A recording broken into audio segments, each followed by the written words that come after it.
Night for the stars to shine. Beckham Mania met Hollywood. The best golfers in the world hit Carnoustie.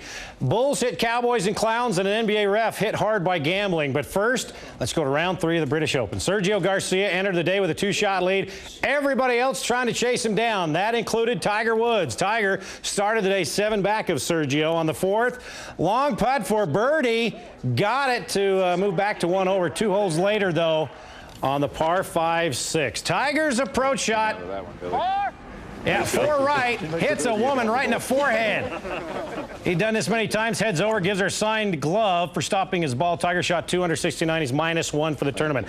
18, John Senden plays pinball. Defending his title last. Whoa. Oh, he hit the post. Uh-oh, look out for OB on that side. Oh, my goodness. Oh! Yeah, but after all that, Senden double bogeyed the 18th.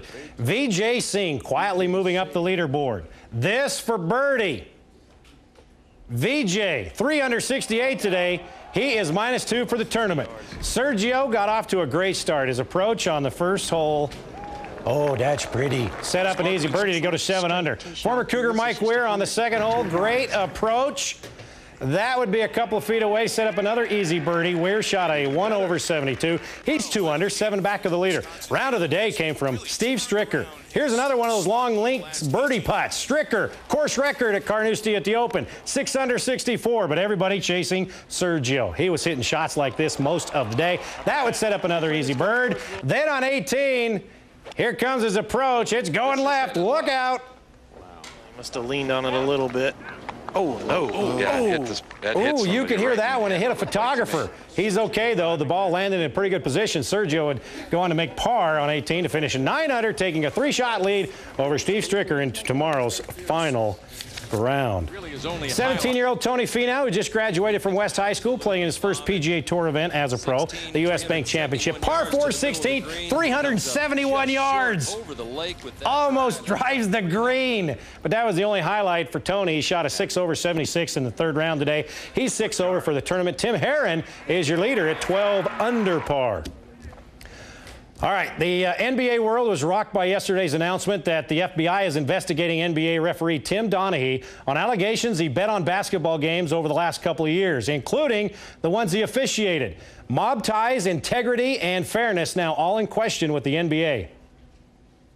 Tim Donaghy has reffed in the NBA for 13 years. He's worked more than 700 regular season games and at least 20 playoff games. And word that he's being investigated for allegedly betting on games, some in which he officiated, is sending shockwaves through the basketball world. That will be something that will be hanging over the game until it does get solved. So it's an unfortunate situation. I might not want to go to games and pay all that money if they're going to be fixing games like that. According to reports, Donaghy had a gambling problem that led him to become involved with the mob and may have made calls to influence the outcome of games or the point spreads. This is one bad guy who made a big mistake. He's going to pay for it, and the NBA is going to pay for it for a very long time. But referees are supposed to keep the games fair and honest. Oh, my God. Among the games Donaghy refereed, the one involving the infamous 2004 brawl between the Pistons and the Pacers. While that game is not under investigation, there's concern now that every call may be questioned. Here we have something with the officials that really cuts to the integrity of the game, and that's something that's so much harder to repair. In a statement by NBA Commissioner David Stern, he told fans no amount of effort, time, or personnel is being spared to assist in this investigation, to bring to justice an individual who has betrayed the most sacred trust in professional sports. All right, now, one of the games in question that Donaghy officiated, the Knicks and Heat game in February, where the Knicks shot 39 free throws to the Heat's 8 free throws. New York won by 6 points. They were favored by 4, so they beat the spread. Donaghy refereed 5 playoff games this past season, but none that involved the Utah Jazz. Speaking of the Jazz, Deron Williams is in Vegas practicing with Team USA as they prepare for the Olympic qualifier next month. Tom Kirkland is there with the Jazz point guard. Tom? Yeah, Rod, you know, 18 of the best basketball players in the world here in Las Vegas this weekend, led by, that man, Kobe Bryant. We're used to seeing him, hoping to represent the United States and resurrect the red, white, and blues worldwide basketball image in Beijing next summer. Deron Williams will be a big part of Team USA. This mini camp leads up to the Olympic qualifying tournament here in late August. Of course, right now, Jazz fans want to know if Deron can get along with Andrei Kirilenko after each either directly or indirectly ripped the other right after the season ended. But today, D. Will told me his relationship with AK is A-OK. Obviously, at the end of the year in the locker room, there's a lot of stuff that went on. Stuff you said, stuff Booz said, and then Andre, said his own thing. Is there a way this can move forward in October, November? Move forward. I was with AK in Paris. We had a great time in Paris. Really? Yeah. Really? Yeah.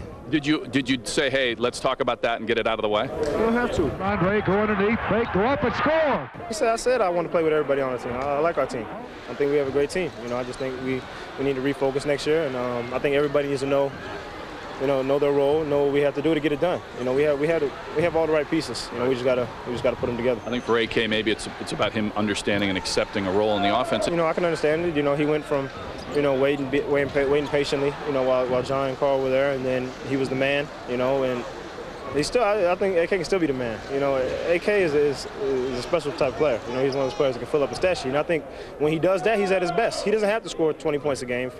He can score 15, 14 points and have a huge impact on the game with his passing ability, with his steals, with his blocks, just his total energy. And that's what we need from AK.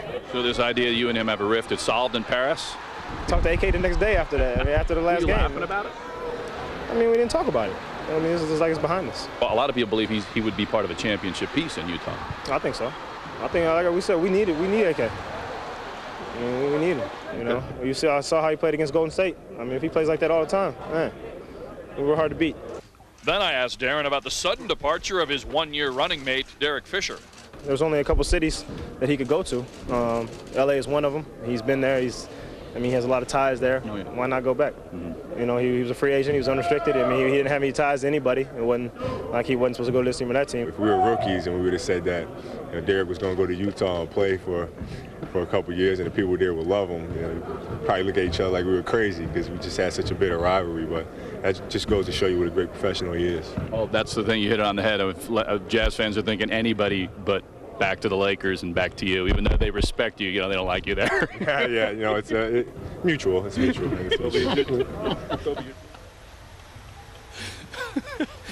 I can't wait for Kobe to bring his good buddy Derek Fisher back to Salt Lake City next year for the 2 Jazz-Lakers games coming up during the season. That should be special. Speaking of special, tomorrow night we'll take a long look at Deron Williams, the Olympian, and wait till you hear some of his new USA teammates and how they're gushing about D. Will. Well, he's an emerging great player. Your look at Deron as a teammate right now? I love him. He's great. Deron is going to be the best. I've adopted him as my son. To continue to make his team better, and all that money going to come for him. One goal, one common goal, and that's to win a gold medal. It's an honor, like I said, to put on that USA jersey. Deron Williams, certainly like a kid in a candy store. He is loving this experience. Of course, the major reason we are here, another major reason, it's the unofficial kickoff to the 2007 college football season. And tomorrow night, we kick off the Mountain West Conference annual football